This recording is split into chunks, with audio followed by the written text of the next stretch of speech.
ওই কিয়ামতে যদি বেনামাজি হইয়া দাঁড়াও, বেপরদাওয়ালা হইয়া দাঁড়াও, নবী বলবেন তুমি আমার উম্মত না।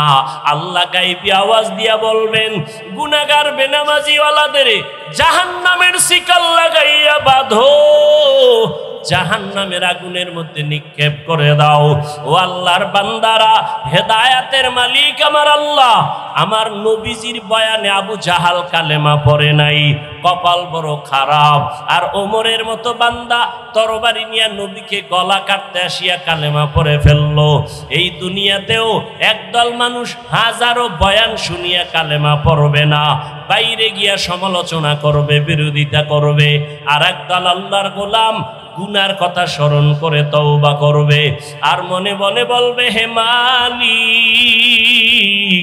জীবনে কত নামাজ ছাড়লাম, বেপরদায় চললাম, গুনাহ করলাম, আজকে থেকে নামাজ ছাড়বো না, বেপরদায় চলবো না, দাড়ি কাটবো না, মা বাবারে কষ্ট দিব না, উলামায়ে কেরামের পরামর্শ নিয়া নবীর তরিকা মানিয়া চলবো।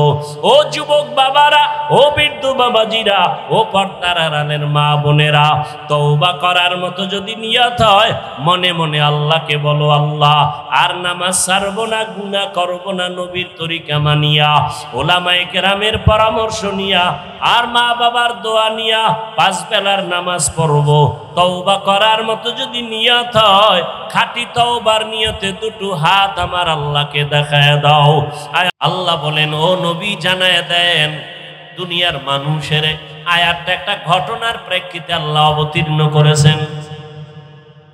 রহমতের নবী আমার এমন এক জমিনের মধ্যে আগমন করেছেন, যেই জমিনের মানুষগুলো চরিত্রহীন, নাপাক, এতটাই চরিত্রহীন নাপাক, সারা দুনিয়াতে এর মতো চরিত্রহীন মানুষ আর কোথাও নাই।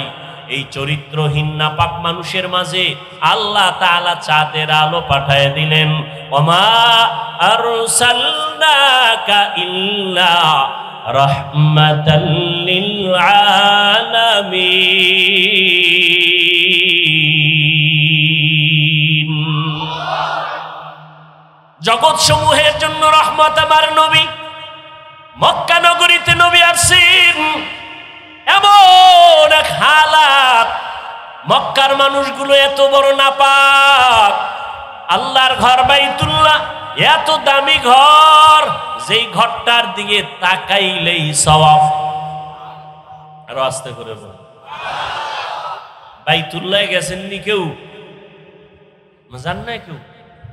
কি ময়দানে কেউ নাই? যাওয়ার আশাও নাই? আল্লাহ কবুল করেন। বাইতুল্লাহ গিয়া প্রথম নজর দিবেন, প্রথম নজর দেওয়া মাত্র যে দোয়া করবেন সাথে সাথে কবুল, সাথে সাথে কি কবুল। বাইতুল্লাহর দিকে প্রথম নজর দিয়া যে দোয়া করবে সেই দোয়া কবুল। ভাইরা আমার, ভালো করে খেয়াল করেন, এমন বাইতুল্লাহ, যেই বাইতুল্লাহর দিকে প্রথম নজর করিয়া দোয়া করলে সাথে সাথে কবুল হয়ে যাবে, এমন আল্লাহর ঘর, যেই ঘরটা আল্লাহ দুনিয়ার হেদায়েতের জন্য পাঠাইলেন। ইন্না আউওয়ালা বাইতি উযিআ লিন-নাসি লাল্লাযী বিবাক্কাতা মুবারাকান ওয়া হুদাল লিল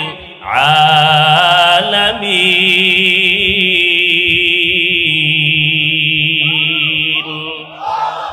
আল্লাহ বলেন আমি জমিনটা বানাইয়া প্রথম একটা ঘর বানাইলাম বাইতুল্লাহ, যেই বাইতুল্লাহটা জগৎ সমূহের জন্য হেদায়াত, এমন একটা ঘর যেই বাইতুল্লাহর দিকে তাকাইলে সওয়াব, যেই বাইতুল্লাহর দিকে ফিরিয়া আমরা সবাই সারা দুনিয়াবাসী 5 বেলার নামাজ আদায় করি বাইতুল্লাহর দিকে ফিরিয়া। এমন একটা পবিত্র ঘর, যেই ঘরটা জিয়ারত করে বের হইলে জীবনের সব গুনাহগুলো মাফ হয়ে যায়। এই বাইতুল্লাহর মধ্যে 360টা মূর্তি ঢুকানো, এরপরে নারী পুরুষরা উলঙ্গ হইয়া বাইতুল্লাহ তাওয়াফ করে। এতটাই খারাপ মক্কার মানুষ, সেখানে আসলেন চাঁদের আলো রহমাতুল লিল ইমামুল আউয়ালিনাল আখিরিন বহরে সদকা রাহমাতাল লিল আলামিন সাইয়্যিদুল কাউনাইন খাতমুল মুরসালিন আখির আমদ বুদে ফখরুল আউয়ালিন রাহমাতুল লিল আলামিন। এমন এক সময় আছেন যেই সময় মক্কার মানুষগুলো বড় খারাপ চরিত্র নিয়ে চলে, নারী আর পুরুষ উলঙ্গ হয় বাইতুল্লাহ তাওয়াফ করে, কন্যা সন্তান আসলেই বাবা গলা টিপে মেরে ফেলে, নারীদের পছন্দ করে না, বিধবাদের পছন্দ করে না, কন্যা সন্তান পছন্দ করে না, কন্যা হলে মা বাবা মনে করে অভিশাপ। এতটাই খারাপ তারা। বর্তমান দুনিয়াতে ওই জালেমদের মতো কিছু জালেম এখনো আছে, যারা ছেলে হলে খুশি হয়, মাইয়া হলে বউয়ের সাথে রাগ করে কথা বলে না। আছে না নাই? অথচ রহমতের নবী আমার, যে নবীর কোনো তুলনা নাই, যে নবীর কোনো গুনাহ নাই, ওই নবী বলেন, ও দুনিয়ার মানুষ, আমি মুহাম্মদ আল্লাহর এত প্রিয় বন্ধু, আমার কোনো ছেলে নাই, আমিও 4 কন্যার বাবা। কয় কন্যার বাবা? 4 কন্যা, কোনো ছেলে নাই। ও কন্যার বাবারা, একটা মাইয়া যদি পাও শুকর আদায় করিও, তুমি একটা জান্নাতের মালিক। 2টা কন্যা যদি পাও শুকর আদায় করিও, তুমি 2টা জান্নাতের মালিক। 3টা কন্যা যদি পাও শুকর আদায় করিও, তুমি 3টা জান্নাতের মালিক। 4টা কন্যা যদি পাও শুকর আদায় করিও, তুমি 4 জান্নাতের মালিক। আল্লাহ মেয়ে দেয়, বউর দোষ আছে এখানে? লিল্লাহি মুলকুস সামাওয়াতি ওয়াল আরদ ইয়াহাবু লিমান ইয়াশাউ ইনাসাও ওয়া ইয়াহাবু লিমান ইয়াশাউ যুকুর আও ইউযাওবিজুহুম যুকরানা ওয়া ইনাসা ওয়া ইয়াজআলু মান ইয়াশাউ আকিমা ইন্নাহু আলিমুন কাদির।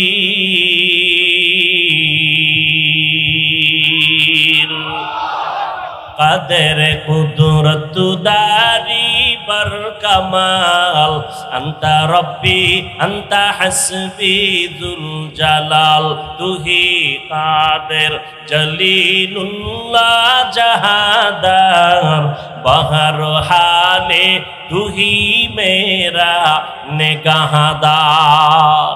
নবী আসছেন এমন একটা নাপাক জায়গা, এমন একটা নাপাক পরিবেশ, মানুষগুলো নবী মানবে দূরের কথা, এরা কন্যা সন্তান পছন্দ করে না। রহমতের নবী আসলেন, যুদ্ধ শুরু হয়ে গেল, একের পর এক নবীর রাস্তায় বাধা, চলতে বাধা, খাইতে বাধা। আমার নবী যদি দোয়া করে ওহুদের পাহাড় স্বর্ণ হয়ে যায়, খানা সামনে এসে হাজির হয়। কিন্তু কেমন আল্লাহর কুদরত! আমার নবী রহমতুল লিল আলামিন এমন ভাবে আমার আল্লাহ পাঠাইছেন, দুনিয়ার জমিনে আইসা নবী আব্বা বলে ডাক দিতে পারেন নাই। 6 বছরে মাও হারায় ফেললেন। অসহায় এতিম নবী আমার, এত কষ্টের জীবন। শিয়াবে আবু তালিবের মধ্যে বংশের দুশ্মনেরা আমার নবীকে 3 বছর পর্যন্ত গৃহবন্দী করে রাখলো, খানা দেয় না, পানি দেয় না। আমার নবী গাছের পাতা ছিঁড়ে ছিঁড়ে চাবাইয়া চাবাইয়া খায় আর পেটের ক্ষুধা নিবারণ করে। এমনিতেই নবী আমার দিন দুনিয়া এই পর্যন্ত পৌঁছে না। সারা দুনিয়ার আম্বিয়া কেরাম, নবী রসুল যে কষ্ট করেছেন, সমস্ত সাহাবা কেরাম যে কষ্ট করেছেন, আমার রসুলের 1000 কোটি ভাগের 1 ভাগও হবে না। নবী আসিয়া বাবা পাইলেন না, 6 বছরে মা হারাইলেন। এরপরে 3 বছর নবীকে গৃহবন্দী করে রাখছে, পানি দেয় না, খানা দেয় না। নবী গাছের পাতা ছিঁড়ে ছিঁড়ে চাবায়া পেটের ক্ষুধা নিবারণ করেন। আর আপনি আরামে ইসলাম পালন করবেন কষ্ট ছাড়া? এটা হতেই পারে না। দুনিয়াটা মুমিনের জন্য পরীক্ষার হল। রহমতের নবী আদর্শ নিয়ে আসলেন, উত্তম আদর্শ, রহমতের নবীর আদর্শ। আস্তে আস্তে মানুষ যখন ফলো করা শুরু করলো, দিলের মধ্যে মোহাব্বত বেড়ে গেল। নবী একটা মিথ্যা কথা বলেন না, নবী কাউকে একটা গালি দেন না। অনেক মানুষ নবীরে গালি দেয়, আমার নবী একটা গালির জবাবও দেন না। নবী আমার এমন আদর্শের নবী, দুইটা চোখ গরম করে নবী কারো দিকে তাকান না। নবীর ব্যবহার এত সুন্দর, নবী সবার সাথে সুন্দর নরম ব্যবহার করেন। আর এই নরম ব্যবহারে মক্কার কাফের বেঈমান খারাপ মানুষগুলো পাগল হইয়া 7 বছর বয়স রসুলের চাচাতো ভাই হযরত আলী আমার নবীর হাতে হাত লাগাইলেন কালেমা পড়ার জন্য। আমার নবী দুনিয়াতে আসছেন, মক্কার জমিনে বরকত শুরু হয়ে গেল। জমিনের মধ্যে 1000 বছর অগ্নি জ্বলতো, আগুন জ্বলতো, নবীর আগমনে ওই 1000 বছরের আগুন নিভিয়া গেল। আম্মা জান আমেনা বলেন, মুহাম্মদ আসার পরে আমি একটা নূরের আলো দেখতে পাইলাম। এমন আলো ওই সিরিয়ার রাজপ্রাসাদ পর্যন্ত বহুদূর আমি চোখের সামনে দেখতে পাইলাম। নবীর আদর্শ দিয়া মক্কা নগরীর মানুষগুলোকে, চরিত্রহীন মানুষকে এতটা দামি বানায় দিলেন। আল্লাহ জিব্রাইলকে পাঠায় বলে, লিস্টি দিয়া দিলাম, নবীকে দেখাও, এই লিস্টিতে যাদের নাম আছে এরা সবাই বিনা হিসাবে জান্নাতি। ওই নবীর ওয়াদা, 2 জিনিস ধরে রাখ, ঈমানও যাবে না, সম্মানও যাবে না। 1500 বছর পরে আজকে এই মাঠের ভিতরে আল্লাহর কোরআনের সম্মান আছে না নাই? কোন এমপি মন্ত্রী টাকাওয়ালারা এত মানুষগুলো বসায় রাখতে চাইলে মাথা গরম হয়ে যাইতো, নিয়ন্ত্রণ হারা হয়ে যাইতো। বসার জন্য ভিআইপি ব্যবস্থা, নাস্তা, নাইলে কত ভিডি হইতো। কিন্তু রসুলের আদর্শ মানার কারণে এতগুলো মানুষ, সব ঘরানার মানুষ এখানে ঠান্ডাভাবে বসে আছে। রসুলের আদর্শ সত্য, সম্মান আছে, এটাও সত্যতার প্রমাণ।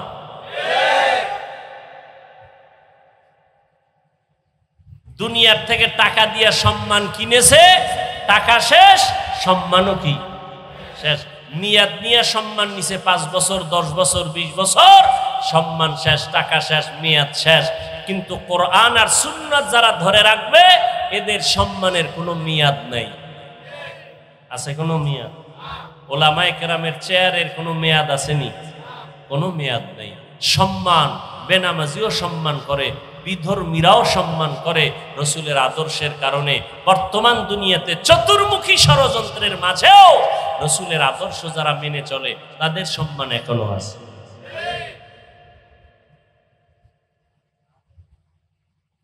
আমরা চাকরি চাইও না, চাকরির জন্য কারো কাছে হাতও বিছাই না। আমাদেরকে ম্যাজিস্ট্রেট বানাও, ডিসি বানাও, এসপি বানাও, তাও বলি না। এমপি বানাও, মন্ত্রী বানাও, তাও বলি না।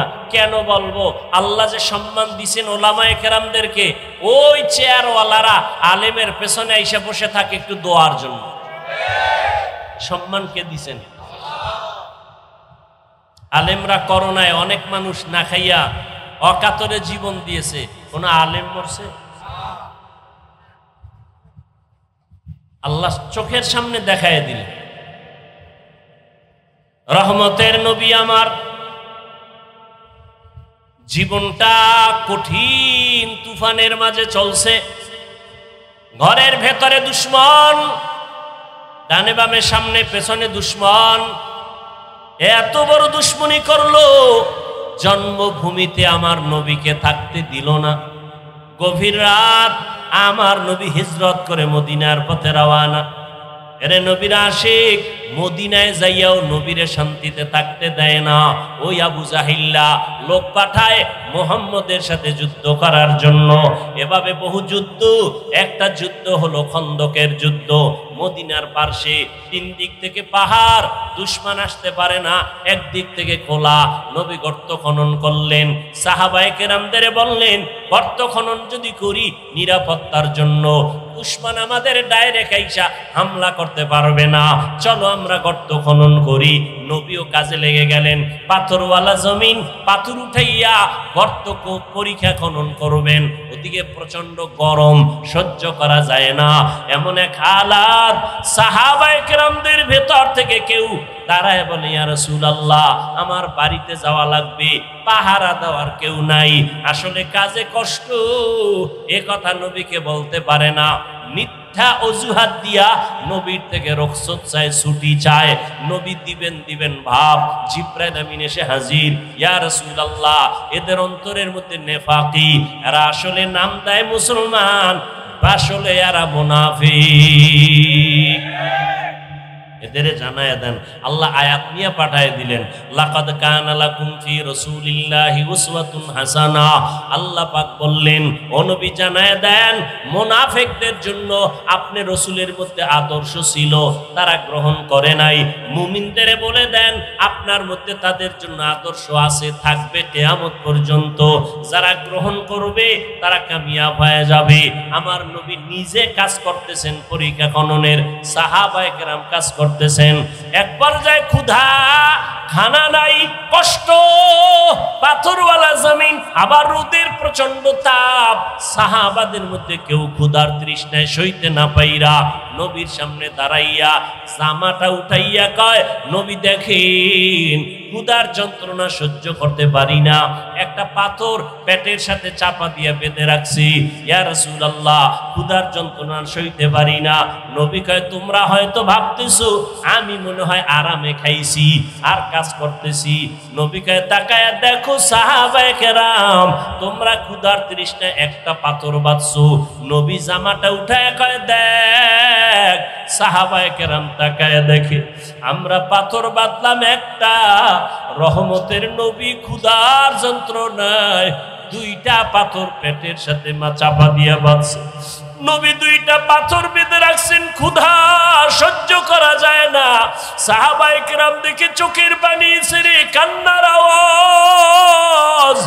আমার নবী যার কোনো গুনাহ নাই, দুইটা পাথর পেটে বেঁধে নবী এত কষ্ট করতেছেন, আর আমরা একটা পাথর বেঁধে কষ্ট করতেছি।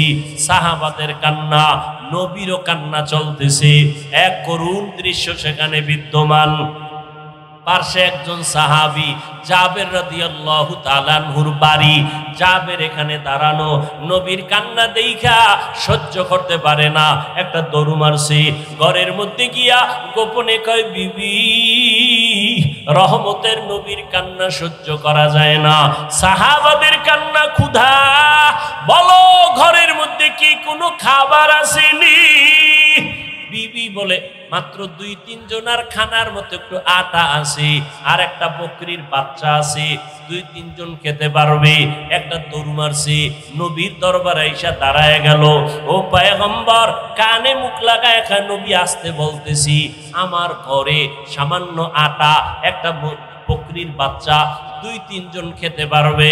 আপনি যদি গোপনে গোপনে আসেন, 2-3 জন সাহাবীদের নিয়া আমার বাড়ি দাওয়াত। জাবের রাদিয়াল্লাহু তাআলা আনহু এই কথাটা বলা মাত্র মায়ার নবী আওয়াজকে বড় করে বলে, সাহাবায়ে কেরামরা চলো, আমরা জাবেরের বাড়ি যাব দাওয়াত। জাবের পেরেশান হয়ে গেলেন, মাত্র 2-3 জনের খানা আছে। নবী শত শত সাহাবাদেরকে অর্ডার করলেন দাওয়াতে। মাথা গরম হয়ে গেল, আবার দৌড়। ঘরের মধ্যে গিয়া কয়, বিবি সর্বনাশ। বলে, কেন? কয়, 2-3 জনের খানা, নবীকে গোপনে বললাম। আমার মায়ার নবী কথাটা গোপন রাখেন নাই, ওপেন করে দিলেন। সব সাহাবায়ে কেরামদের, হাজারো সাহাবা, এদের নিয়া মায়ার নবী রওনা হয়ে গেছে আমার ঘরে আসার জন্য। বিবি ডাক দিয়ে কয়, স্বামী পেরেশান হইও না। কথাটা কার জবানে বলেছে? বলে, রহমতুল লিল আলামিন।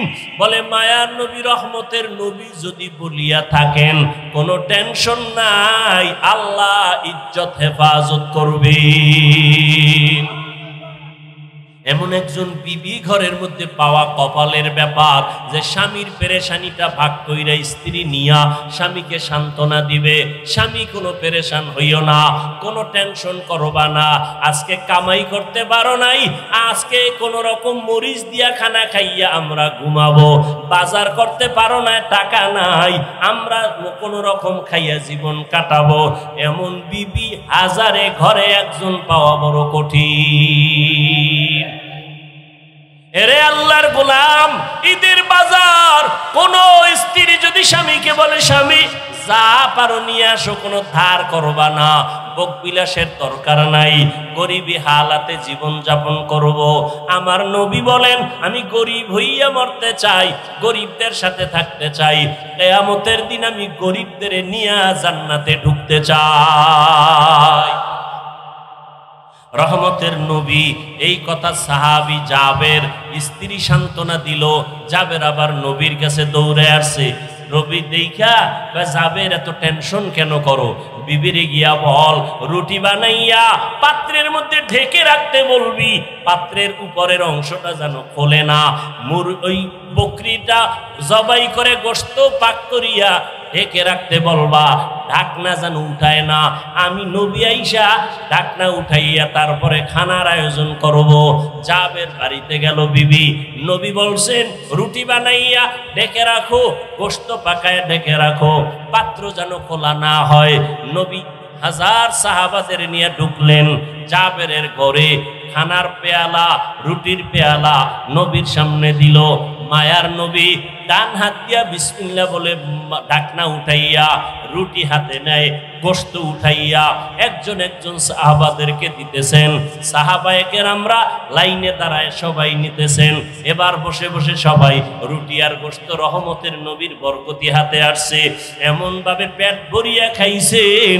সর্বশেষ আমার নবী কয় জাবের এই পেয়ালার ভিতরে হালকা গোশত আর রুটি, তোমার ঘরে যাও, ঘরে যারা আছে বিবি বাচ্চা এদের নিয়ে খাওয়াও।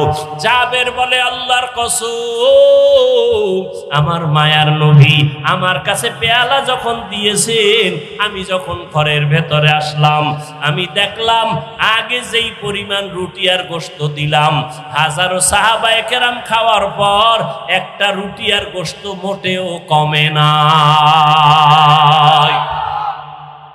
পূর্ণ আছে। বরকত কার? এরে নবীর উম্মতের দল। আল্লাহ পাক রব্বুল আলামিন বলেন ও বান্দা, এমন এক বরকতের নবীরে তোমাদের কাছে পাঠাইলাম, যেই নবীর আদর্শ যদি ধরিয়া রাখো কিয়ামত পর্যন্ত তোমাদের ইজ্জত নষ্ট হবে না। আজকে এত সম্মান আল্লাহ দান করেছেন, কোটি টাকার মালিক হইলে সম্মান পাওয়া কই? টাকাওয়ালারা পলায় গেছে গা, খবর নাই, পাটি চালান দিয়েও পাওয়া যায় না, ঠিক নেই তো? ওই টাকা দিয়ে লাভ কি? ওই বাড়ি দিয়ে লাভ কি? এর সেই টিনের ঘরওয়ালা, কথা ঠিক নেই? একদল খুশি আর একদল কি বেজার। আবার এরা যদি জুলুম করে, আবার এদের উপরে আর একদল জালেমায় বইবে যে এবার তোরা বাগ আমরা খামু, কথা ঠিক নেই? শান্তি নাই, মুহাম্মদের আদর্শ ছাড়া শান্তি হবে না। কোন আদর্শে শান্তি হবে না, আল্লাহর কসম। দুনিয়ার সব আদর্শ নাপাক, একমাত্র মদিনার আদর্শই হলো পাক।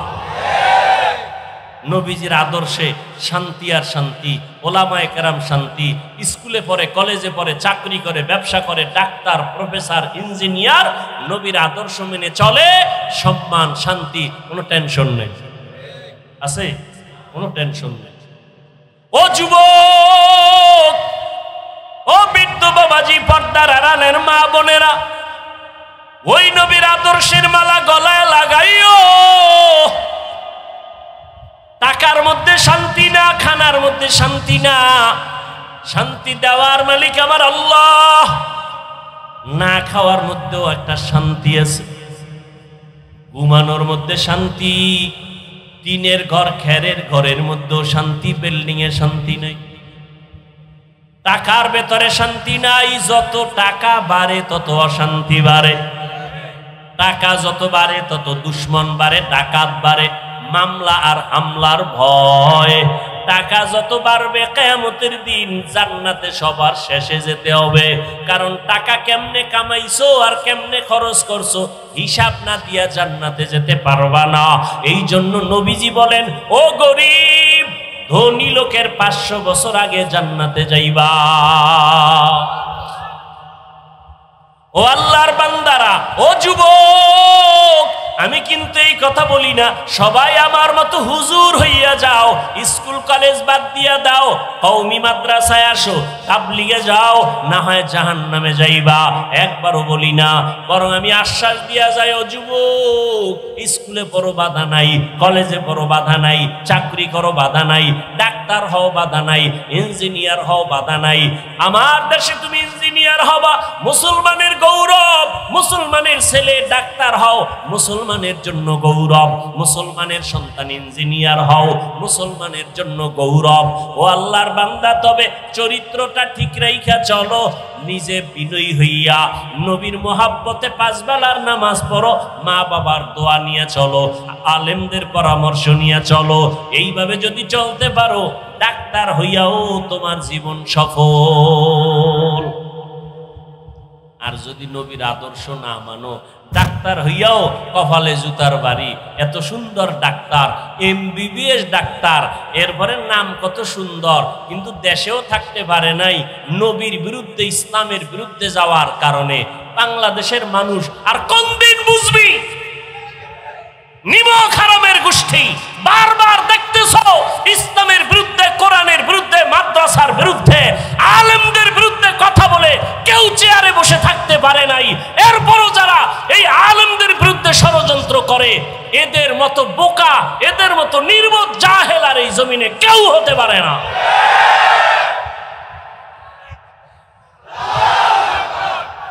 এরপর আলেমদের বিরুদ্ধে ষড়যন্ত্র, এরপর মাদ্রাসার বিরুদ্ধে ষড়যন্ত্র, এরপর কোরআনের মাহফিলের বিরুদ্ধে ষড়যন্ত্র। ভালো করে বারবার বারবার বাংলাদেশ পরিচয় লাভ করেছে ইসলামের বিপক্ষে অবস্থান নিয়ে, কোন মাস্তান টিকতে পারে নাই। ও দলীয় হইয়াও টিকতে পারে নাই, ওর দলের লোকেরা জুতা মারছে। তুই কও ইসলামের বিরুদ্ধে কইলি কেন? হজের বিরুদ্ধে বললি কেন? বিসমিল্লাহর বিরুদ্ধে বললি কেন? কথা ঠিক না? এদেশের মানুষ ইসলামের প্রতি অনেক দুর্বল, কালেমার প্রতি দুর্বল, আলেমদের প্রতি দুর্বল। এই জন্য আবার কিছু মুনাফিকরা আলেমগো কাছে রাইখা নিজের স্বার্থ উদ্ধার করতে চায়। এজন্য ওলামায়ে কেরামেরও খুব সতর্কতা অবলম্বন করে চলতে হবে, যে আমরা কারো ব্যানারে ব্যবহার হব না, বরং আমরা আল্লাহর গোলাম, রসুলের উম্মত হয়ে চলব। আমরা কোনো ব্যক্তির গোলামি করব? আল্লাহ যে সম্মান দিছেন, এরপর কি আর ডিসির চেয়ার লাগবে? ওইটার সম্মান বেশি না কোরআনের চেয়ারের সম্মান বেশি? তাহলে ডিসির পিছনে দৌড়াবো কেন? ওই চেয়ার আমারে দাও। ওই চেয়ারের পিছনে তো অসম্মানও আছে। আল্লাহ হেদায়াত দান করুন। এজন্য যুবকদের বলি, স্কুলে পড়ো, কলেজে পড়ো, ডাক্তার হও, আল্লাহর দোয়া করি, শুকর আদায় করি, তবে বেয়াদব হইও না। আলেমদেরকে মোহাব্বত করো, 5 ওয়াক্ত নামাজ পড়ো, মা বাবার দোয়া নিয়ে চলো। ডাক্তার হইয়াও তোমার জীবন সফল, মরিয়া গেলেও তুমি অমর। কবি নজরুলের ইতিহাস পড়ো, সুনাম করো। কবি নজরুল তোমার মতো সারা রাত মোবাইলে আকাম করলে কে নাম নিত? কে নাম নিত? এজন্য জীবনের সফলতার জন্য 2টা পুঁজি লাগবে, সুস্থতা আর সুন্দর চরিত্র। চরিত্র ভালো না, তুমি যত টাকাওয়ালা হও তোমার কোনো দাম নেই, কোনো দাম নেই। আমি এগুলোর নাম বলতে চাই না, সোনার বাংলায় বহু নাম বলে বলে বলা যায় অমুক টাকাওয়ালা, চরিত্রের কারণে শেষ। নাম বলার দরকার নাই, তুমি নিজেকে কন্ট্রোলে নিয়ে আসো। মোবাইলের কারণে চরিত্র ধ্বংস হয়ে গেছে, তোমার খবর নেই। মোবাইলের কারণে তোমার শরীর অসুস্থ হয়ে গেছে, খবর নেই। এখনো সময় আছে, তুমি তওবা করো, এখনো সময় আছে। তোমার মতো যুবক স্কুলে পড়ে, কলেজে পড়ে, 5 ওয়াক্ত নামাজ পড়ে, আছে না নাই? তুমি পারো না কেন? তোমার মতো যুবক তাকায় দেখো, রাস্তায় গাড়ি চালায়, 5 বেলার নামাজ পড়ে, অভাব নাই। তোমার মতো যুবক সন্তান 5 বেলার নামাজ পড়ে, পুলিশ, আর্মি, বিডিআরের চাকরি করে, অভাব নাই। কোটি টাকার মালিক, ব্যবসা করে, 1 বেলার নামাজও বাদ দেয় না। তুমি কেন পারবা না? তোমার মতো যুবক ময়দানে কৃষি কাজ করে, নামাজ ছাড়ে না, তুমি কেন পারো না? তোমার মতো যুবক নদীর মধ্যে মাছ ধরে, নামাজ পড়ে, তুমি কেন পারবা না? ও বৃদ্ধ বাবাজি, আপনার মতো কত বুড়া 5 ওয়াক্ত নামাজ মসজিদে গিয়া না আদায় করে, আপনি কেন পারবেন না? মাইকের আওয়াজ শ্রবণরতা আম্মা জান বোনেরা, আপনাদের মতো কত মা বোন পর্দা করে, মোবাইলে সময় নষ্ট করে না, নামাজ ছাড়ে না, স্বামীর খেদমত করে, মা বাবার দোয়া নিয়ে চলে, আপনারা কেন পারবেন না? এখনো সময় আছে রে বাবা। আজকে তুমি নামাজ পড়ো না, দাড়ি রাখো না, তোমাদের পেছনে হাজারো আলেমরা পাও ধরে ধরে বয়ান করে। জুমার দিন খতিব সাহেবরা বয়ান করে কত নরম ভাষায়, নামাজ পড়ার জন্য বলে, তুমি নামাজ পড়ো না। আলেম ওলামারা বয়ান করে, তারপরও তুমি আমল করো না, নামাজ পড়ো না। কারণটা কি রে বাবা? তুমি মনে মনে যুক্তি দাও, টুপি পরলে মাথা গরম। আরে আমার মাথাও তো গরম হয়, তারপরও কেন টুপি ফালাই না? তোমার থেকে মাথা আমার মোটেও নষ্ট হয় নাই। ও আল্লাহর বান্দা, দাড়ি রাখলে যৌবনের ভাব চলে যায়, এ কথা আমি বুঝি, তারপরও কেন দাড়ি ফালাইলাম না? লম্বা জামাটা পরলে শরীরটা গরম লাগে, তোমার থেকে কম বুঝি না, তারপরও কেন জামাটা ফালাই না? ও আল্লাহর বান্দারা, কত মানুষ আমাদের টুপিওয়ালা দাড়িওয়ালা বলে গালি দেয়, এরপরও কেন দাড়ি টুপি ফালাই না, নামাজ ছাড়ি না? এর একমাত্র কারণ আল্লাহর কোরআন সত্য, নবীর কথা সত্য না মিথ্যা? যুবকেরা বলো, কোরআন শরীফের মধ্যে জান্নাতের বয়ান আসেনি? কোরআন শরীফে জাহান্নামের বয়ান আসেনি? ওই বয়ানগুলো সত্য নেই? সত্য। কে জান্নাতে যাবে, কে জাহান্নামে যাবে, আল্লাহ তাও বয়ান করেছেন। ইন্নাল আবরারা লাফি নাঈম ওয়া ইন্নাল ফুজ্জারা লাফি জাহিম। নেক আমলওয়ালারা জান্নাতের প্রতীক, গুনাহ যারা করবে তারা জাহান্নামের প্রতীক। মা বাবার সাথে খারাপ ব্যবহার কবিরা গুনাহ, মিথ্যা বলা কবিরা গুনাহ, কারো হক নষ্ট করা কবিরা গুনাহ, কারো ইজ্জত নষ্ট করা কবিরা গুনাহ। যারা ফেসবুকে লেখিয়া কারো সম্মান নষ্ট করতেছো, তুমি কবিরা গুনাহ করতেছো। গালি দেওয়া কবিরা গুনাহ, চুরি করা কবিরা গুনাহ, ডাকাতি করা কবিরা গুনাহ, কাউকে হত্যা করা কবিরা গুনাহ।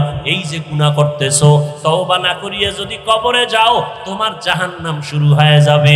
জান্নাতটা কেমন আরামের ঘর, তাও আল্লাহ বয়ান করেছেন। জাহান্নামটা কেমন ভয়ঙ্কর, তাও আল্লাহ কোরআনে বয়ান করেছেন। এগুলো যখন পড়িয়া আলেমের রাস্তায় চলে আসলাম, চিন্তা করে দেখলাম এই রাস্তায় চলতে গিয়া নবীরা কত কষ্ট করেছেন, তারপরও নামাজ ছাড়ে নাই, দাড়ি কাটে নাই। আম্বিয়ায়ে কেরাম, সাহাবায়ে কেরাম কষ্ট করেছেন, কত মানুষ অত্যাচার করেছে, নামাজ ছাড়েন নাই, দাড়ি কাটেন নাই। আলেমরা কষ্ট করেছেন, তারপরও নামাজ ছাড়ে নাই, দাড়ি কাটে নাই, বেপরদায় চলে নাই। অতএব চিন্তা ভাবনা করে দেখলাম দুনিয়ার সম্মান কিছুই না রে বাবা। চোখের সামনে কত যুবকের লাশ, আমার বয়সের কত ক্লাসের ছাত্র ভাইরা আজকে দুনিয়ায় নাই, কবরে চলে গেছে। আমার থেকে অল্প বয়সের কত সন্তান চলে গেল, আমার থেকে বেশি বয়সের কত মানুষ চলে গেল। ও আল্লাহর বান্দা, একদিন আমাকেও যেতে হবে, তোমাকেও যেতে হবে। ওই অন্ধকার কবরে যেদিন যাব, আমার গায়ের জামাটা বেলেট দিয়া কেটে রেখে দিবে, 3টা সাদা কাফনের প্যাকেট বানাইয়া। আল্লাহর কোরআন সত্য, নবীর কথা সত্য রে বাবা। আমার নবী যার কোনো গুনাহ নাই, ওই নবী পর্যন্ত জাহান্নামের আযাবের ভয়ে কান্না করেন। আম্মা জান আয়েশা রাদিয়াল্লাহু আনহা বলতেছেন, ও নবী আপনি কেন কাঁদেন? নবী বলেন, কিয়ামতের ময়দানে আমার উম্মতের কি হালাত হবে, এই ভয়ে কান্না করি। বলে কেমন হালাত হবে? বলে কিয়ামতের ময়দানে সূর্যের গরম, জাহান্নামের আগুনের গরম, নবীরা পর্যন্ত বেকারার হয়ে কান্নায় বিভোর হয়ে যাবেন। ঈসা নবী কান্না করবেন, হাসরের মাঠে মুসা নবী কান্না করবেন, নিজেকে বাঁচাবার জন্য। ইব্রাহিম নবী কান্না করবেন, উম্মতেরা সুপারিশের জন্য যাবে, সব নবীরা কান্না করে উম্মতের তাড়ায় দিবে। মুসা নবীও তাড়ায় দিবে, ঈসা নবী তাড়ায় দিবে। আম্মা জানকে নবী বলেন, সর্বশেষ আমার উম্মতগুলো আমি মুহাম্মদের হাসরের ময়দানে তালাশ করবে। আম্মা জান বলেন, ইয়া রাসূলুল্লাহ, আপনাকে উম্মতেরা কোথায় পাবে? রহমতের নবী বলেন, আয়েশা, তখন আমি আল্লাহর কুদরতের সামনে মাকামে মাহমুদে সিজদায় পড়ে কান্না করব। সমস্ত নবীরা নিজেদের জন্য কান্না করবেন, আমি নিজের জন্য কাঁদবো না। আমি কান্না করে বারবার আল্লাহকে বলবো, হে আল্লাহ, আমার উম্মতেরে বাঁচাও, আমার উম্মতেরে বাঁচাও, আমার উম্মত যেন জাহান্নামে না যায়, আমার উম্মতেরে বাঁচাও। আল্লাহ পাক অর্ডার করবে, নবী আপনি কাঁদবেন না, উম্মতেরে দরিয়া দরিয়া জান্নাতের পথে নিয়ে যান। আম্মা জান আয়েশা বলেন, তখন কি করবেন? নবী বলেন, আমি আল্লাহর অর্ডার পাইয়া উম্মত গুলো ধরে ধরে জান্নাতের দিকে নিয়ে যাব। আম্মা জান বলেন, ইয়া রাসূলুল্লাহ, কোটি কোটি মানুষের মধ্যে আপনি চিনবেন কি করে? নবী বলেন, ও আয়েশা, আমার যারা মুহাব্বতের উম্মত দুনিয়াতে ওযু বানাইয়া 5 বেলার নামাজ পড়ছে, তাদের ওযুর জায়গাগুলো কিয়ামতের ময়দানে নূরের আলোতে ঝলমল করতে থাকবে। আমি নবী দেখিয়া জান্নাতের ময়দানে নিয়ে যাব। ও নবীর আশিকের দল, ওই কিয়ামতে যদি বেনামাজি হইয়া দাঁড়াও, বেপরদাওয়ালা হইয়া দাঁড়াও, নবী বলবেন, তুমি আমার উম্মত না। আল্লাহ গায়বী আওয়াজ দিয়া বলবেন, গুনাহগার বেনামাজিওয়ালাদের জাহান্নামের শিকল লাগাইয়া বাঁধো, জাহান্নামের আগুনের মধ্যে নিক্ষেপ করে দাও। ও আল্লাহর বান্দারা, হেদায়েতের মালিক আমার আল্লাহ, আমার নবীজির বয়ানে আবু জাহাল কালেমা পড়ে নাই, কপাল বড় খারাপ।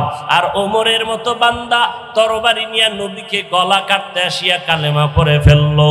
এই দুনিয়াতেও একদল মানুষ হাজারো বয়ান শুনিয়া কালেমা পড়বে না, বাইরে গিয়া সমালোচনা করবে, বিরোধিতা করবে। আর একদল আল্লাহর গোলাম গুনার কথা স্মরণ করে তওবা করবে, আর মনে মনে বলবে, হে মালিক, জীবনে কত নামাজ ছাড়লাম, বেপরদায় চললাম, গুনাহ করলাম, আজকে থেকে নামাজ ছাড়বো না, বেপরদায় চলবো না, দাড়ি কাটবো না, মা বাবারে কষ্ট দিব না, উলামায়ে কেরামের পরামর্শ নিয়া নবীর তরিকা মানিয়া চলবো। ও যুবক বাবারা, ও বৃদ্ধ বাবাজিরা, ও পর্দার আড়ালের মা বোনেরা, তওবা করার মতো যদি নিয়ত হয়, মনে মনে আল্লাহকে বলো, আল্লাহ আর নামাজ ছাড়বো না, গুনাহ করবো না, নবীর তরিকা মানিয়া, উলামায়ে কেরামের পরামর্শ নিয়া, আর মা বাবার দোয়া নিয়া 5 বেলার নামাজ পড়বো। তওবা করার মতো যদি নিয়ত হয়, খাঁটি তওবার নিয়তে দুটো হাত আমার আল্লাহকে দেখায় দাও।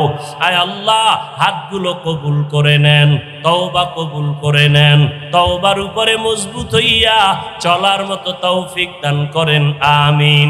আলহামদুলিল্লাহি রাব্বিল আলামিন, والصلاة والسلام على سيد الأنبياء والمرسلين وعلى آله وأصحابه أجمعين يا أرحم الراحمين يا أرحم الراحمين يا أرحم الراحمين رب ارحمهما كما ربياني صغيرا اللهم إنك عفو كريم تحب العفو فاعف عنا اللهم إنا نسألك رضاك والجنة ونعوذ بك من سخطك والنار اللهم إنا نعوذ بك من البرص والجنون والجذام وسيء الأسقام উদয়ার মালিক গুনাহের বোঝা নিয়ে আপনার দরওয়াজায় হাজির। কত উলামায়ে কেরাম, কত মুরব্বী হাজী সাহেব, কত মা বোনেরা, কত যুবক ভাইরা, কত ছাত্র ভাই, কত পর্দার আড়ালের মা বোনেরা হাত তুলেছেন, কত ব্যবসায়ী চাকরিজীবীরা হাত তুলেছেন। আয় আল্লাহ, আমরা সবাই গুনাহগার, জাহান্নামের আসামি। তওবার নিয়তে হাত তুললাম, আর জীবনে নামাজ ছাড়বো না, বেপরদায় চলবো না, দাড়ি কাটবো না। মা বাবার দোয়া নিয়া, উলামায়ে কেরামের পরামর্শ নিয়া নবীর তরিকা মেনে চলবো। ও আল্লাহ, আমাদের জীবনের সমস্ত গুনাহগুলো দয়া করে মাফ করিয়া দেন। আয় আল্লাহ, মাহফিল কবুল করে নেন, আয়োজনকারী সহযোগিতাকারীদের কবুল করে নেন, মাদ্রাসা কবুল করে নেন, আসাতাজায়ে কেরাম তালিবুল ইলমদের কবুল করে নেন, এলাকায় শান্তি দান করেন আল্লাহ, মা বোনদের পর্দানিশি আবেদা বানায় দেন। আয় আল্লাহ, যারা ব্যবসা করে, চাকরি করে, কামাই রুজিতে হালাল ভাবে বরকত বাড়ায় দেন, অভাবীদের অভাব দূর করে দেন, ঋণ আদায়ের ব্যবস্থা করে দেন আল্লাহ, সারা দুনিয়াবাসীকে মাফ করে দেন, বাংলাদেশ শান্তির দেশ বানায় দেন আল্লাহ, পরস্পরে হিংসা দূর করে মোহাব্বত বাড়ায় দেন, রিয়া হাসাদ কিবির দূর করে ইখলাস দান করেন। আয় আল্লাহ, দিলের নেক আশা পূরণ করে দেন। আয় আল্লাহ, ইলম হিকমত আমলে বরকত বাড়ায় দেন, উলামা তোলাবা উম্মতের অন্তরে ইজ্জত মোহাব্বত বাড়ায় দেন, ঈমান আমলের শক্তি বাড়ায় দেন, বাতিলের মোকাবেলায় বিজয় দান করেন। আয় আল্লাহ, মুসলমানদের হেফাজত করেন আল্লাহ, পরস্পরে মোহাব্বত বাড়ায় দেন, প্রবাসে যারা আছে তাদের হেফাজত করেন আল্লাহ, বন্যা কবলিত এলাকার যারা বাড়ি নাই, থাকার জায়গা নাই, খানাও নাই, শান্তির জীবনের ব্যবস্থা করে দেন আল্লাহ, বাসস্থানের ব্যবস্থা করে দেন, বরকতি রিজিকের ব্যবস্থা করে দেন। আয় আল্লাহ, নবীজির সুন্নাতওয়ালা জিন্দেগি দান করেন, নবীজির রওজা জিয়ারতের জন্য কবুল করে নেন, বাইতুল্লাহ জিয়ারতের তৌফিক দান করেন।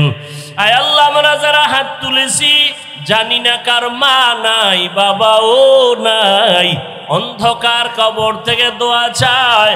ও আল্লাহ, জানি না ময়দানে কারা মা বাবা হারায় এতিম অসহায়ের মতো হাত তুলেছেন, মেহেরবানি করে সবার কবর জান্নাতের বাগান বানায় দেন আল্লাহ, যারা বেঁচে আছেন হায়াত বাড়ায় দেন, অসুস্থ যারা সুস্থতার নিয়ামত দান করেন, আম্বিয়ায়ে কেরাম, সাহাবায়ে কেরাম, শুহাদায়ে কেরাম, আউলিয়ায়ে কেরামদের মাকাম জান্নাতে বাড়ায় দেন, আমাদের হায়াত বাড়ায় দেন আল্লাহ, সারা দুনিয়ায় খেদমতের জন্য নিরাপদে কবুল করে নেন, চলার পথে হেফাজত করেন আল্লাহ।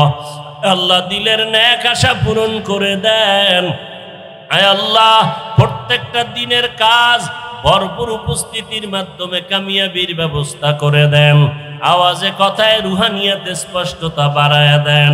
আয় আল্লাহ, বরকতি রিজিক বাড়ায় দেন, সুস্থতার নিয়ামত আমাদের দান করেন, দীর্ঘ নেক হায়াত দান করেন, নবীজির মহব্বতে আমাদের সকলের দোয়া কবুল করে নেন।